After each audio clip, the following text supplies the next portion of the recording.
Hello, hello, hello, bonjour la grande famille des réseaux sociaux. C'est Mouna Bari, alias Mami Swag, toujours dans la positivité attitude. Donc, je vais vous parler donc du bien-être quand on est malade. Voilà. C'est quoi une pathologie invalidante? Ça peut être euh, euh, les problèmes de nerfs, ça peut être les problèmes de muscles, ça peut être les problèmes neurologiques. Les neurologiques, c'est le cerveau, hein.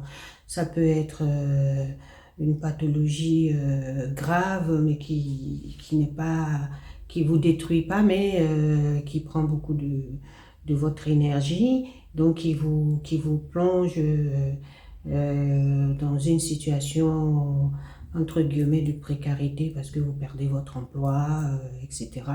Voilà. Donc, comment en tirer de ça un bien-être? Alors moi, je vais pour vous parler un peu de moi. Donc moi, comme je l'ai dit, c'est Mouna Bari, alias Mami Swag, de profession secrétaire. J'ai deux casquettes, secrétaire administrative et secrétaire médicale. Voilà. Et maman de trois gaillards garçons, des très beaux, magnifiques garçons, et un qui est en ménage, qui est marié, et les deux autres sont célibataires. Et voilà, pour l'instant. Et j'ai une belle petite fille, j'attends, ma belle-fille m'attend en train de me faire la joie de me donner un deuxième aussi. Je suis très heureuse. Voilà. Donc, le bien-être commence par quoi? D'abord, par l'acceptation de son état. Voilà. Il faut d'abord accepter son état. Moi, en 2019, en 2016, ça commence. Mon histoire commence un peu en 2016. J'avais eu un burn-out, mais vraiment un vrai burn-out. Je ne me sentais pas bien, j'étais pas bien dans ma peau. Je tressaillais à tout moment. J'étais en larmes à tout moment. Je devenais trop bavarde, j'expliquais trop. Je racontais tout et n'importe quoi. J'étais dans une situation vraiment qui me dépassait. Alors, donc, étant donné que à l'époque, parce que paix à son âme, ma mère, elle est décédée en décembre, là, décembre dernier, paix à son âme. Et comme moi, je n'ai pas vécu longtemps avec elle, parce que moi, je suis venue en France très jeune, hein, je suis venue, enfin très jeune, dans ma... ouais, j'étais mineure encore parce que j'avais 17 ans et quelques mois, donc voilà. Et je me suis dit, bon, on va lâcher prise un peu et on va y aller, on va regarder ce qu'on peut faire un peu et puis profiter aussi de ma maman, comme je ne m'étais pas occupée d'elle toutes ces années, et puis profiter un peu d'elle. Donc, j'étais dans l'administration, hein, administration publique hospitalière. Donc, voilà, et j'ai fait partie parce qu'il y avait un plan qu'ils avaient mis en place, un plan d'épurement, enfin, tous ceux qui veulent partir au départ anticipé. Donc, je me suis inscrite sur ce programme et j'en ai bénéficié. Et donc, je suis partie. Et je suis partie dans mon objectif premier, c'était de me replonger dans mon enfance, dans mes racines, tout ce qui m'a manqué toutes ces années et voir, eh ben, j'ai eu une douche très froide parce que tout a changé, tout a évolué, comme quoi hein, on se fait des fois des images, mais honnêtement, un conseil, laissez ça dans les rêves parce que quand on expose le rêve dans la réalité, c'est tout autre chose. Donc, j'ai été faire un projet. Malheureusement, mon projet n'a pas marché. J'ai perdu beaucoup d'argent et j'avais le stress de ça. Donc, voilà, Dieu merci, j'ai eu une amie quand même là-bas qui m'a parlé de là où elle travaillait. De là où elle travaillait dans une école internationale française. Elle m'a dit, écoute, puisque tu es là, écoute, avec ton expérience, essaye de postuler, peut-être que ça va marcher. Et c'est ce que j'ai fait, elle a appuyé, ça a marché. Donc j'étais très appréciée de mes collègues, j'étais très appréciée de mes deux chefs, Madame Colin et Madame Roland. Au passage, je vous fais un gros coucou, je vous embrasse très fort et que Dieu mette sa grâce et sa baraka sur vous, sur vos enfants, sur toutes vos descendances. Merci encore 1000 fois. Je ne dirai jamais assez merci à ces deux braves dames parce que vraiment, ce sont des Amazones. Voilà. Et puis, merci à mon amie, ma copine. Enfin, c'est même pas une copine, c'est une sœur. Je lui dis merci. Alors, Marie-Blanche Siri, si elle m'écoute, si elle me regarde, je te love, malgré nos différences, je te love. Et puis, il n'y a même pas de différence. Ce sont des petites colères qui arrivent quand les gens ils s'aiment. C'est ça. C'est ça le vrai amour. Voilà, donc j'ai commencé à travailler dans cette école comme secrétaire et ça se passait bien. Je me suis fait des nouvelles relations là-bas, des sœurs. Alors, Madame Loué, Madame Vanessa Mélin, Madame Concobo Thérèse, sans oublier ma petite mamie. Si tu m'écoutes, un coucou pour toi. Et sans oublier tous les autres, parce qu'on ne va pas tous les citer, mais je n'ai oublié personne, hein. Le service de la direction, le service du proviseur, le service de reproduction, les photocopies, tous les services, tous les professeurs, tous les maîtres, je vous love, je vous embrasse très fort comme ça, dans la joie et la positivité, toujours, je vous dis. Je reviens pourquoi j'ai dit ça. Et donc, voilà, restant là-bas pendant 2 ans, je commençais à avoir des fatigues, mais des céphalées, mais j'avais tout le temps mal à la tête. Donc, je prenais du Doliprane, évidemment. Quand je rentre, j'avais des coups de barre, j'étais fatiguée et je vacillais. Donc, je perdais l'équilibre. Bon, moi, j'ai mis ça sur le compte de la fatigue, hein, et j'ai commencé à avoir une douleur, mais alors, une douleur atroce dans mon oreille. Bon, je me suis dit que c'était une otite. J'ai été voir. Ah, j'ai oublié mon infirmière préférée, Madame Iba. Alors, si tu m'écoutes, Monique, sache que je t'ai pas oublié, hein. Donc, comme j'ai dit, je peux pas tous vous citer, sinon je vais faire des jaloux. Je vous aime, vous tous. Sans oublier la grande équipe de la sécurité. Ah, ça, c'est mon équipe, ça. Voilà. On est ensemble, comme on dit. Et donc, une grande douleur, pour revenir à mon histoire, une grande douleur dans mon oreille droit. Et mais ça me faisait mal, j'avais mal à la tête, je perdais l'équilibre. Donc, j'ai vu l'infirmière qui m'a dit, bon, écoute, je vais prendre rendez-vous pour toi chez NORL. Voilà, vous allez voir souvent, je perds mes mots, c'est dû à ma pathologie, hein. Donc, c'est pas que je ne sais pas parler, mais malheureusement, c'est comme ça. Je l'accepte, oui, je l'accepte. Et donc, et puis, elle a pris rendez-vous, mais ça n'allait pas, cette douleur, elle était atroce, atroce. Donc, je suis allée voir ma responsable, ma chef, et je lui en ai parlé. Elle me dit, écoute, près de chez toi, parce que j'habitais Bergerville, près de chez toi, tu as le grand hôpital de la Première Dame. Ils sont équipés de tout, il y a des très bons ORL, et puis ils ont tout ce qu'il faut. Vas-y, va voir. Donc, mais j'étais dans un état, je ne savais, elle me parlait, je ne savais même pas de quoi elle parlait, tellement j'avais mal. Et donc, j'ai mon chauffeur qui était venu me chercher à l'époque. Et quand il est venu me chercher, j'ai eu du mal à monter dans la voiture.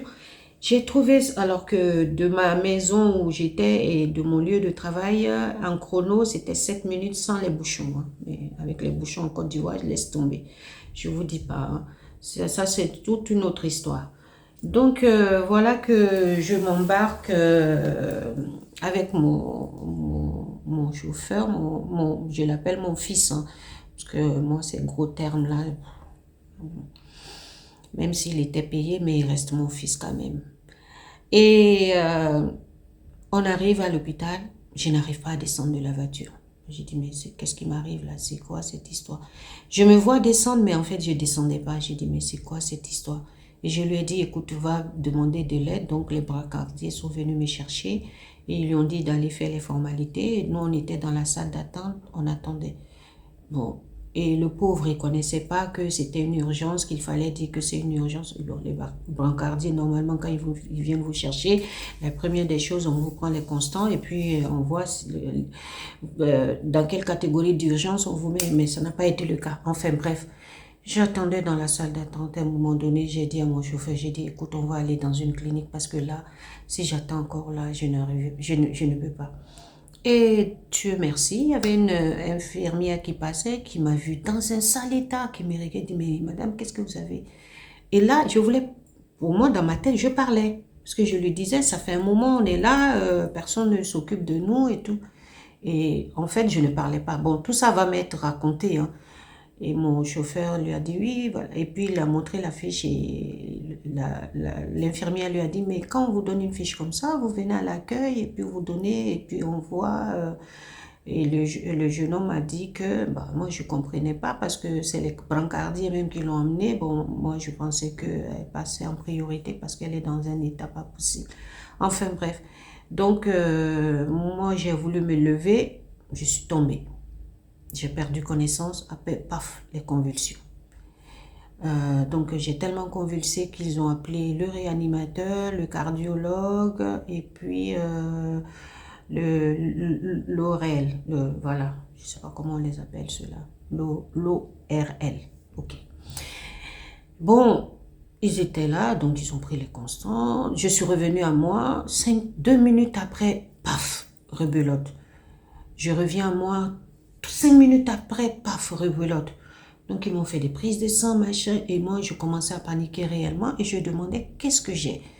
Je leur posais la question, qu'est-ce que j'ai? Entre-temps, il y a ma belle-sœur, la femme du frère de mon compagnon, de mon mari, qui est passée, donc, qui était auprès de moi, les deux frères de mon compagnon, qu'ils étaient là et qu'ils étaient tous, les 3 frères d'ailleurs, qu'ils étaient tous en panique. Et donc, du coup, on a appelé mon compagnon, on a appelé mes garçons, on a dit votre maman ne va pas bien. Mais donc, mon compagnon et puis mon fils aîné ont dit, bon, dans ce cas-là, qu'elle rentre. Les médecins ont dit, elle n'est pas en mesure de rentrer, il faut qu'on la stabilise d'abord et ensuite elle pourra rentrer. Et donc, voilà, ils m'ont stabilisé. J'ai fait 4 jours là-bas, ils m'ont stabilisé. Le 5e jour, je suis sortie. Je veux marcher, je tombe encore. Ça me lâche, quoi, je tombe. Et puis là, les frères ont dit non, non, non, non, il faut que tu rentres. Mais bah, j'ai dit, j'ai pas le choix, hein. Donc, j'ai pris mon vol là-bas un vendredi soir, vendredi à minuit. Je suis rentrée ici un samedi matin, et mon compagnon m'a dit, écoute, on va directement à l'hôpital. Je lui ai dit non, il faut que je rentre prendre une douche. Peut-être si je prends une douche et que je me repose très bien, ça va passer. Mais lui, il voyait que j'avais une sale tête. Il dit, écoute, moi, c'est mon week-end, alors on part maintenant, sinon ne me dis pas après qu'on part et puis je vais pas assez me reposer. J'ai dit non, je suis... En fait, tout ça, je vous dis ça aujourd'hui clairement, mais dans mon état où j'étais au courant de rien, parce que après que je saurais tout ce que je suis en train de vous raconter. Et il y a sa nièce à lui qui m'a appelé. Quand je parlais, elle n'entendait pas bien ce que je disais, donc elle a dit, écoute Tata, il faut que tu ailles à l'hôpital. C'est tout ce que j'ai compris, hein, je crois. Tata, il faut que tu ailles à l'hôpital. Et quand il est venu me voir dans la chambre, il a vu que j'étais dans un sale état. Et puis, en fait, je n'étais plus là, en fait, voilà. Et donc, il a dit, voilà, je t'ai dit depuis le matin qu'on part, tu ne voulais pas, voilà, il est 1h du matin, machin, nani, nana. Moi, je n'entendais même pas parler, hein. Donc, il m'a porté, il m'a mis dans la voiture. On est à 5 minutes de l'hôpital, 5 amis, on en est arrivé, paf.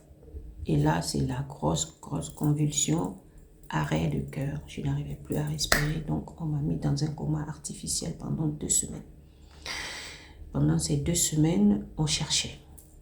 Donc, les médecins cherchaient. Donc, parce qu'ils ne savaient pas quel traitement me donner, il fallait me garder pour savoir quel traitement me faire. Et donc, il y avait un jeune interne, un jeune réanimateur interne, et un jeune médecin aussi, oui, je crois, enfin, je ne me rappelle plus, qui ont dit, tout ce qu'elle fait là, ça ressemble à de l'épilepsie. Alors, mon compagnon était très étonné. Il dit, bah, écoutez, moi, ça fait des années, on est ensemble. Je ne l'ai jamais vu faire des crises d'épilepsie. Elle m'en a jamais parlé qu'elle faisait des crises d'épilepsie. Bon, moi, je ne sais pas. Donc, eux, ils affirmaient que c'était de l'épilepsie. Eh ben, mes fils et mon compagnon disaient, non, ça ne peut pas être de l'épilepsie parce qu'on ne l'a jamais vu faire des crises. Et donc, on a appelé ma soeur qui est là. Allez, salut Oumou, si tu regardes ma vidéo, sache que je te love. Donc, ma soeur, en ce moment, on était très en guerre, très en froid, on va dire comme ça. Bon, comme je viens de le dire tantôt, c'est seuls les gens qui ne s'aiment pas qui ne se disputent pas. Les gens qui s'aiment, ils se disputent. Et ça, c'est tout à fait normal. Voilà, ça fait partie du bien-être. Voilà. Il faut le prendre du côté bon. Il faut pas, parce qu'il ne faut pas laisser l'ego prendre le dessus. Enfin, bref. Et donc, euh, voilà que on me met dans le coma pendant 2 semaines. Je crois que c'était au mois de février 2019. Voilà. C'est le mois de février 2000. Je crois que c'est le 13 ou le 15 par là, 2019. Et puis, j'ai fait 1 mois et 1 semaine à l'hôpital. Donc, c'est grâce à ma soeur d'ailleurs qu'on m'a sauvée parce que quand on l'a appelée, elle est venue me voir, elle était dans tous ses états. Donc, du coup, la guerre était froide, elle était terminée, complètement morte. Comme quoi, comme je vous l'avais dit, ce sont des gens qui ne s'aiment pas seulement, qui ne se disputent pas. Et elle a dit, mais au fait, quand elle était petite, effectivement, elle avait des absences, elle faisait des crises, elle avait beaucoup d'absences. Et bien, ça a été révélateur pour les médecins. Donc, du coup, ils m'ont administré ce qu'il faut. Et au fur et à mesure, ça s'était équilibré. Donc, parce que pendant mon coma, je faisais encore des crises. Donc, enfin, c'est ce que les médecins ont dit. Hein. Moi, je ne suis pas médecin. Et puis, voilà, donc on m'a traité. J'ai fait 1 mois et 1 semaine à l'hôpital, on m'a traité. Quand je me suis réveillée du coma, c'est quelque chose qui est quand même bouleversant. Bon, les gens me demandent, qu'est-ce que tu as vu? Moi, je n'ai rien vu. C'était comme si on m'avait anesthésié. Je n'ai rien vu, je n'ai rien... Ah si, j'ai vu dans mon coma, j'ai vu mon fils aîné avec sa femme qui était derrière lui et il me disait, t'inquiète, hein, on va te sortir de là, t'inquiète. Et puis moi je répondais, écoute, si je ne m'en sors pas, s'il te plaît, j'ai voulu faire cette année le pèlerinage, si le pèlerinage, parce que je suis de confession musulmane, hein, mais ma foi, c'est ma foi. Voilà, c'est personnel, bref. Et donc, je lui ai dit, écoute, si je m'en sors pas, s'il te plaît, fais le pèlerinage pour moi parce que j'y tiens, je veux faire le pèlerinage. Il me dit, non, t'en fais pas, tu iras toi-même à ton pèlerinage. Bah, c'est tout ce que je me rappelle. Parce que moi, quand j'ai eu à discuter avec lui, il m'a dit, mais toi et moi, on n'a jamais parlé, tu étais dans le coma, hein, maman, on s'était pas, on venait, on te voyait. Bah, j'ai dit, ah bon, mais pourtant, moi, je t'ai vu textuel, toi et ta femme derrière. Et avant, en plus, dans mon coma, tu m'as dit, maman, c'est pas ma femme, elle est enceinte, elle accouche bientôt en avril. C'est ta première petite fille, non, tu vas te lever. J'ai dit, ok, donc c'est ce que j'ai vu dans mon coma, c'est tout ce que je me souviens. La récupération était un peu dure parce que j'avais du mal à marcher, j'étais pas équilibrée parce qu'on vous met beaucoup de produits chimiques, donc mon langage était un peu pâteux. Et bon, tout est redevenu, au bout de 2 mois, mais les crises n'ont pas arrêté. Je faisais des crises. Alors, les neurologues, on m'a bourré de médicaments. Je me suis inscrite même sur le site de Épilepsie France. Tout ça pour comprendre. Et donc, mon compagnon m'a dit, tu sais ce que tu as, c'est pas un petit truc. Hein. J'ai dit, ah bon, moi, je fais partie des personnes, tant que je ne sais pas, ça ne me touche pas. Voilà. Mais une fois que je sais, parce que je suis à fleur de peau hypersensible, j'irai creuser jusqu'au fond pour essayer de comprendre. Mais tant que ça ne me touche pas, tant que je ne sais pas, c'est-à-dire tant que mes oreilles n'entendent pas, mes yeux ne voient pas, ma bouche n'a pas fait de commentaires, c'est fermé, c'est clos pour moi. Et donc, mon compagnon, il me dit, lis le compte-rendu. Je ne voulais pas lire le compte-rendu. Tout ce qui m'importait, c'était de retourner travailler. Et je remercie encore de passage cette brave dame et sa mère, Madame Kona et Madame Roland, qui ont été formidables aussi, parce que qui ont maintenu mon salaire, qui ont maintenu mon travail, qui m'ont dit de me soigner tranquillement et de revenir tranquillement. Donc franchement, ça, c'est pas tous les employeurs qui le font. Je les remercie et du plus profond de mon cœur. Et moi, tout ce que je voulais, c'était de retourner parce que j'avais trouvé un certain équilibre en Afrique. J'avais trouvé, au début, c'était très très dur, je vous avoue. J'avais trouvé un certain équilibre. Donc, au mois de mars, avril, mai, juin, en juillet, et l'école ouvrait pour le personnel en août, je suis repartie. Tout ça, tout ce temps, je n'ai pas voulu lire le compte rendu. Et là-bas, j'ai fait des crises. Et oh là là là là là là là. Ça c'était à ne pas en finir. Alors, donc sachez que les médicaments d'épilepsie, c'est censé vous réguler, mais il y en a d'autres qui vous font, qui augmentent vos crises, l'humeur qui change, le poids, etc. Moi, donc du coup, je me suis quand même, il m'a dit, comme il insistait, donc j'ai lu le compte rendu. J'ai dit, mais c'est pas possible, j'ai plus de 50 ans, c'est pas possible. Comment je peux avoir des crises d'épilepsie alors que c'est quand on est jeune, etc., etc. J'ai dit, il y a autre chose, c'est pas possible, il n'y a pas que ça.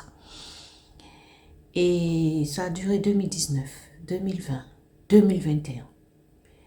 Et tout ça, pour en arriver à quoi? Pour savoir que j'ai une pathologie qui s'appelle le CNEP. Le C comme crise non épileptique, psychogène ou pathogène. Le P là, je ne maîtrise pas bien, mais je vais le regarder. C'est C comme Cathy, N comme Nana, E comme Émile, P comme Patrick. Donc, pour ceux qui veulent savoir, ils peuvent aller sur recherche Google, ils vont savoir. C'est tout commun, mais c'est pas de l'épilepsie. C'est la même famille en fait. C'est des maladies neurologiques en fait. Et voilà que donc depuis 2019, voilà. Depuis 2019, je suis revenue en 2020, je crois 2020 ou 2021, je ne me souviens plus parce que vraiment, je vous dis, j'ai beaucoup de trous de mémoire. Même quand je note les choses, j'oublie. Bon, c'est pour vous dire. Et là, donc, on a changé les médicaments, les produits. On m'a mis que la moitié du Keppra, qui est un anti-épileptique. Et puis, je suis suivie en neurologique et en psychiatrie. En psychiatrie, pourquoi? Parce que mon psychique a dominé mon physique. Ça veut dire quoi? Ça veut dire que mes émotions sont telles que je ne les maîtrise pas, je ne me contrôle pas. Par exemple, au jour d'aujourd'hui, j'ai peur de la foule, j'ai peur de sortir longtemps, j'ai peur de grandes lumières, les grandes surfaces où il y a beaucoup de monde, tout de suite je panique. Donc, qu'est-ce que j'ai décidé? Et ça me bouffait, je vous raconte pas, ça me bouffait la vie. J'ai pensé, parce que moi, quand le Covid a commencé, moi, ça m'a trouvé à Abidjan. J'ai pensé à ceux qui ont été confinés pendant plus d'1 mois. Je me dis, chapeau, parce que être dans la maison, à ne rien faire, à tourner en rond, et malade, vous ne pouvez pas faire vos draps, vous ne pouvez pas faire votre cuisine, vous ne pouvez pas faire votre ménage, vous ne pouvez pas ranger votre maison, parce que vous ne pouvez pas vous faire coquette. Alors, je ne vous dis pas. Quelle galère, quelle galère, quelle galère, quelle galère. Donc, il fallait... j'étais à bout, j'étais vraiment à bout. Et un jour, je remercie quand même le Seigneur pour ça, parce que j'ai quelque chose en moi. Quand on me bouscule jusqu'au bout, je réagis. Voilà, je réagis. Parce que je donne de ma personne aux gens. Je réagis. Ah, j'ai oublié une grande partie de mon histoire. Une grande partie importante. Je reviens un peu en arrière. Quand on m'a réveillée du coma, je n'ai reconnu personne. Je n'ai même pas reconnu mes enfants, je n'ai pas reconnu mon compagnon. Vous savez qui j'ai reconnu? Ma soeur d'amour, ma soeur de cœur. Voilà. On ne choisit pas sa famille, mais on choisit ses amis. Je remercie le bon Dieu d'avoir choisi cette dame comme amie. Maria Kamara, Madame Dieng Abdul Karim. C'est quand elle s'est approchée de mon visage pour me nettoyer, mes larmes ont coulé. J'ai dit Maria, elle m'a répondu, elle dit ça va aller. Et puis malgré qu'elle m'a dit juste ça va aller, j'ai convulsé. L'émotion était tellement forte, j'ai commencé à pleurer. Et puis donc je me reposais. Donc Maria, tu sais ce que je pense. J'ai pas besoin de parler. Tu sais ce que je pense. Voilà. Quel que soit ce qui va arriver, je prie Dieu que le pire n'arrive pas entre nous, c'est tout. Tu sais ce que je pense. Voilà. Et donc, je reviens à mon histoire. Bon, je suis retournée travailler, je suis revenue, paf, rebelote, des crises. Je pouvais en faire 5, 6 dans la journée. Je commençais à avoir des fourmillements dans les bras, dans les jambes, et en plus de tout ça, le pompon, parce qu'il faut toujours une petite série sur le gâteau, l'insomnie. D'où ces auréoles que vous voyez là, comme les pandas. Je suis fatiguée de les traiter, aucun produit ne fonctionne. Alors, on m'a dit des concombres, j'ai essayé les concombres. On m'a dit les crèmes, j'ai essayé toutes les grandes crèmes, toutes les grandes marques. Alors, s'il y a une grande marque qui m'écoute là, je suis prête à tester encore un produit de vous. Hein. Parce que là, je ne vous dis pas, je me suis camouflée avec mon make-up MAC. Je ne sais pas, c'est le numéro 45, moi j'utilise. Avant de mettre la pommade là, la poudre, pardon, j'utilise Maybelline. Chapeau, hein, Maybelline. En tout cas, moi, j'ai trouvé mon teint. J'en mets un tout petit peu. Bon, avant de faire la routine, hein, je mets de chez L'Oréal. Et voilà, en passant les produits de L'Oréal, franchement, les nanas, je kiffe. Hein.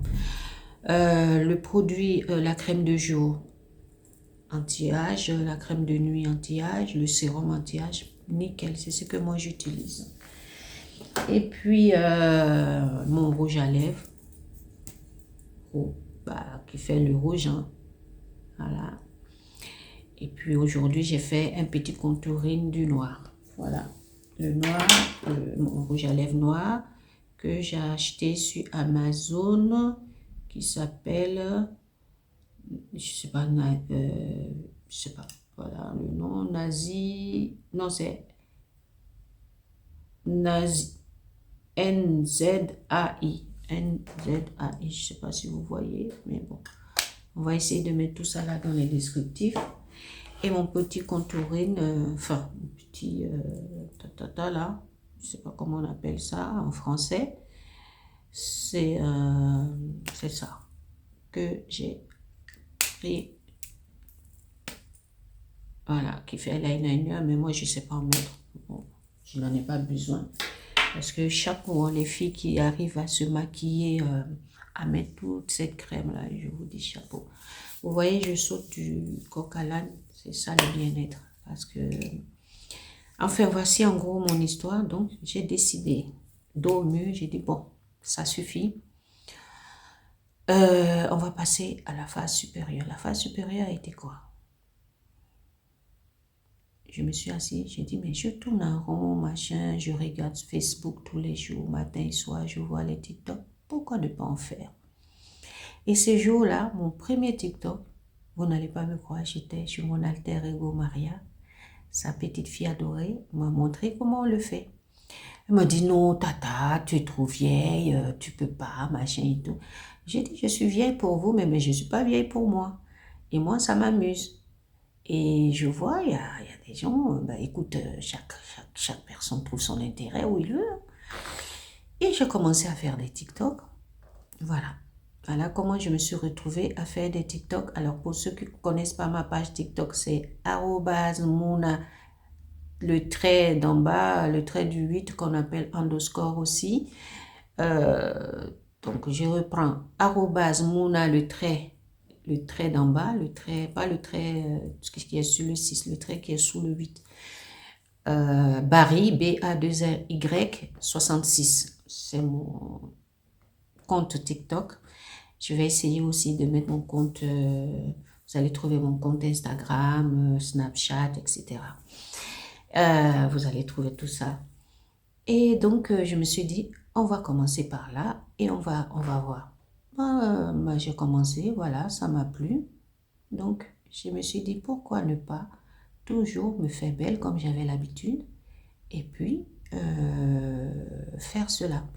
Donc, ça m'a donné une motivation. Je me suis levée, j'arrivais à prendre la douche normalement parce que chose que je n'arrivais plus. Si mes enfants ne m'aidaient pas, je n'arrivais pas parce que j'étais complètement... Mais franchement, plus bas que bas, on ne pouvait pas. Je me suis dit, non, moi, ma joie de vivre là ne doit pas me dire. Parce que moi, je suis une lumière.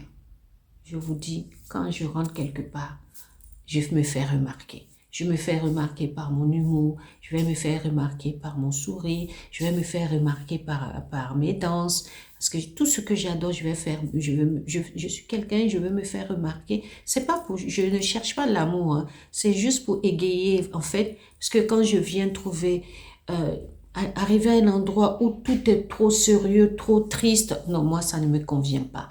Ça ne me convient pas. Voilà, d'où le fameux mot, le bien-être. Donc, j'ai commencé comme ça et puis me voilà sur ma chaîne YouTube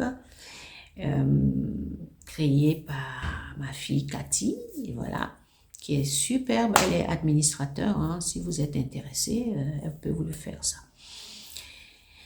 Voilà, donc j'ai commencé à faire mon bien-être comme ça. Et puis voilà. À partir de là, qu'est-ce que je peux rajouter? Je vous dis, ne baissez jamais, jamais les bras. Quelle que soit la difficulté, il y a la facilité au bout. Quelles que soient les portes qui sont fermées, il y a une porte qui est toujours ouverte. Il faut regarder la porte ouverte. C'est là-bas qu'il y a votre bonheur. Ne vous focalisez pas sur les portes qui sont fermées. Ne vous focalisez pas sur les difficultés. Regardez, concentrez-vous sur vous-même d'abord. Parce que pour que les autres puissent vous aimer, vous apprécier, aimez-vous d'abord. Appréciez-vous d'abord. Choisissez ce qui est bon pour vous d'abord. Choisissez ce qui est bon pour vous d'abord. Choisissez ce qui est bon pour vous d'abord. Vous voyez, ça fait 3 fois que je répète. Parce que chaque fois, vous voulez plaire aux autres ou vous oubliez. Et le jour que vous avez le malheur de dire « Eh oh, j'existe », mais on vous traite de tout. Mais ce n'est pas de leur faute. C'est de votre faute. Posez-vous la question. Pourquoi on nous traite comme ça?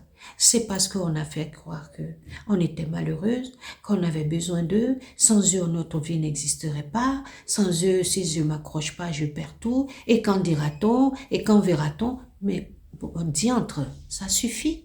Ça suffit, c'est bon. C'est bon, arrivé à un moment donné, lâchez prise. Lâchez prise. Lâchez prise. Je sais de quoi je parle. Je sais de quoi je parle. Je sais de quoi je parle. Je viens de loin, de très loin. J'ai 56 ans. Je sais de quoi je parle. Et c'est maintenant que je me réveille. Et je suis très heureuse. Et je remercie le bon Dieu. Je remercie mon Dieu. Je le remercie infiniment parce que j'ai eu cette chance de savoir que avant de partir, avant de disparaître, que j'étais une personne importante, que j'étais une personne belle, que j'étais une personne aimable, que j'étais une personne gentille, que j'étais une maman formidable, que je suis une grand-mère adorable, que je suis une amie exceptionnelle, que je suis une compagne douce et aimante. Voilà ce que je retiens de moi. J'ai mes défauts, comme tout le monde, mais j'essaie de les corriger. Les grands défauts qu'on va dire, moi j'ai des petits défauts, hein. Voilà. Vous voyez, c'est ça, c'est aimer soi-même. Il faut se valoriser dans tout, dans tout. Il faut voir, je ne dis pas qu'il faut faire fi de vos problèmes. Au contraire, faites face aux problèmes, posez-vous la bonne question. Pourquoi ce problème-là me mine à ce point? Est-ce que ça vaut le coup ou pas? Alors, si ça vaut le coup, battez-vous pour comprendre. Et quand je vous dis de vous battre, c'est pas au détriment de votre vie, hein, ou au détriment de votre bien-être, non. Cherchez à comprendre ou à un moment donné, mettez le problème de côté, reconstruisez-vous et vous reviendrez avec des nouvelles idées. Vous verrez que les choses vont évoluer et les choses, vous les verrez autrement. Et je profite de cette occasion à toutes les personnes que j'ai vues à offenser, directement ou indirectement. Franchement, je vous demande sincèrement pardon. C'est important le pardon. Franchement, c'est important. C'est libérateur le pardon. Ça vous libère de beaucoup de choses.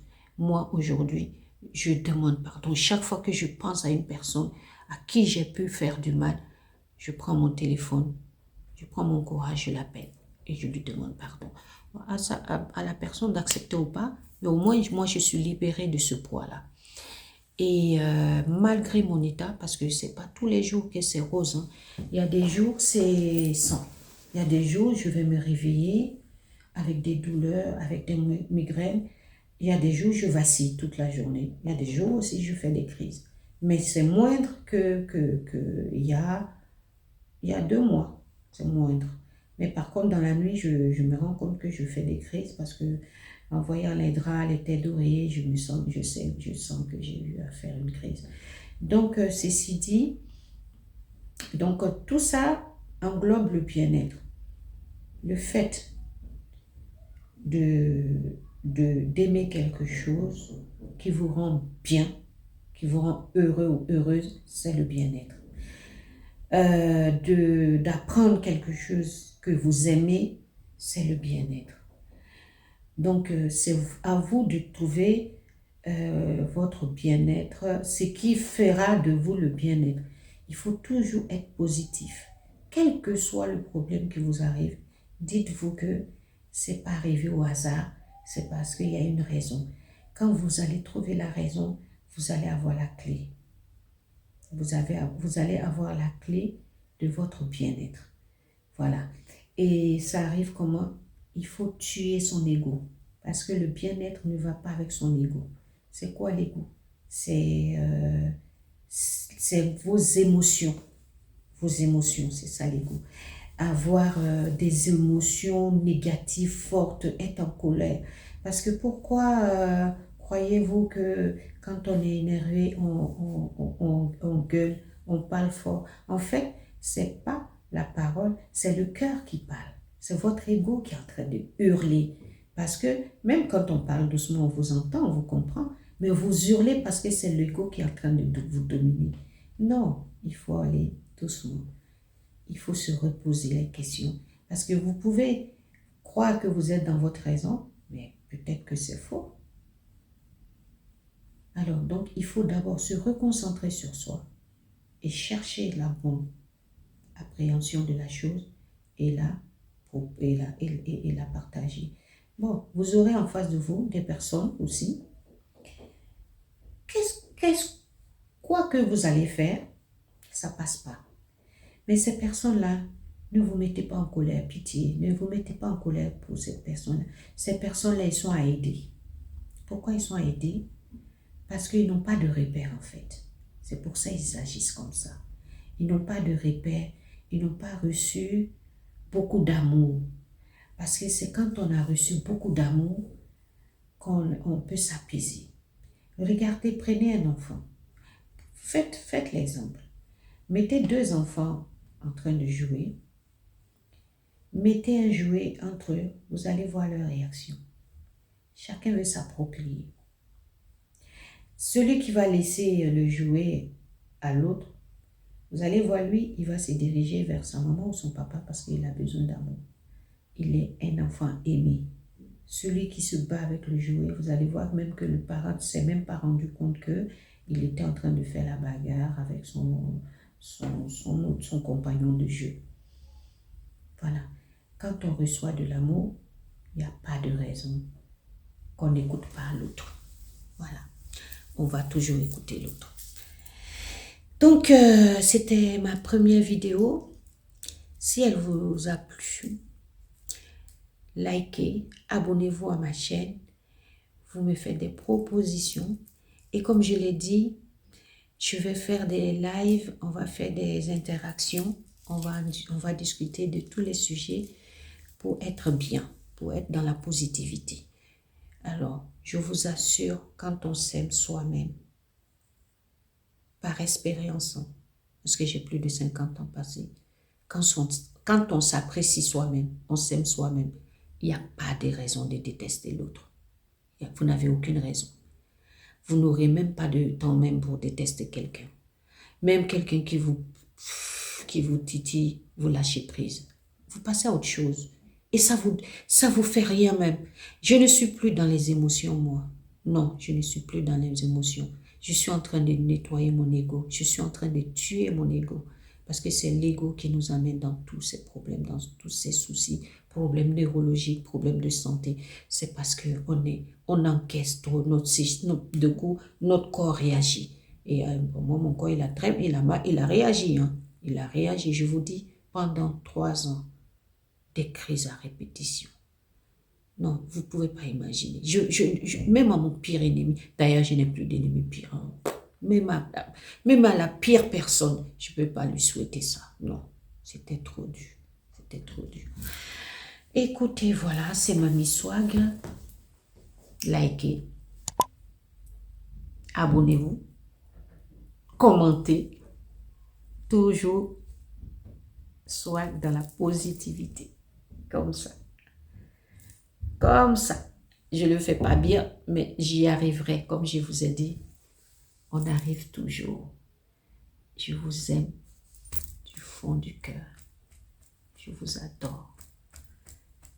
Ma grande famille des réseaux sociaux.